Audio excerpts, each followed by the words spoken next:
Okay, now let's take a look at the muscles in the hand. So the first ones we're going to look at are the lumbricals.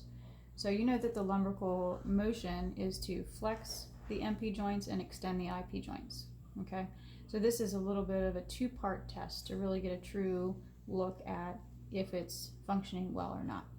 So the first way that you can test that is you have the patient go into this position, and you'll say, hold this position, and you're going to come on the volar side of their finger, and you're going to try to extend at the MP joint and have them hold that.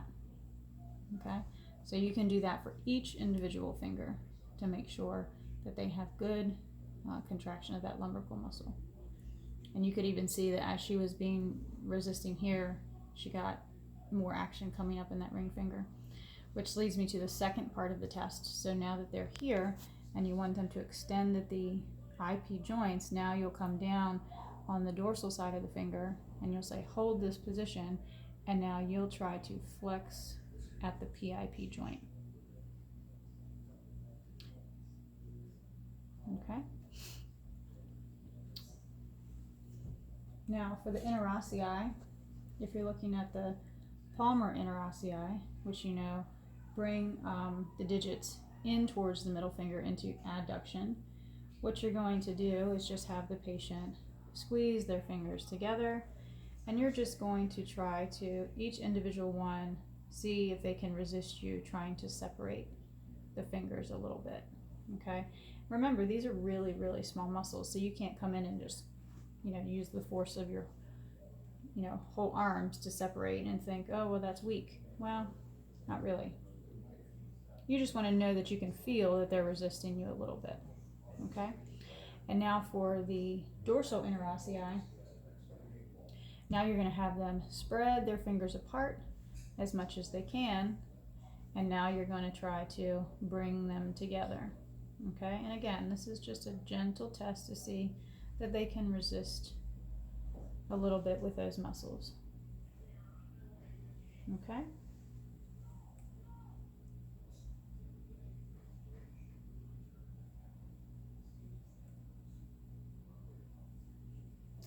All right, now let's go on to the flexor digiti minimi. We're going to turn them over. Okay, so now we're looking at the hypothenar eminence, and what you're going to have them do is try to flex their their pinky finger in, their fifth digit in, and now you're going to come and you're going to resist that, and you're going to see, you can even palpate in along here, and you'll see that flexor digiti minimi pop out when you try to resist that. And relax. The opponent's digiti minimi, you're going to hold the first metacarpal in your hand, because this is going to be trying to come across as if you're going to try to bring these two together. Okay, and now you're going to put a little bit of resistance on that metacarpal, the fifth metacarpal, because the opponent's digiti minimi rotates it in towards the thumb side. So you're going to come under and you're going to try to do some abduction and extension of that, and you can really see that and feel that pop up in here. Okay, and now the abductor digiti minimi, you're just going to do have the patient bring their little finger out to the side in an abducted position, and you're just going to try to press them into adduction, and you can really see that muscle there pop out. And relax.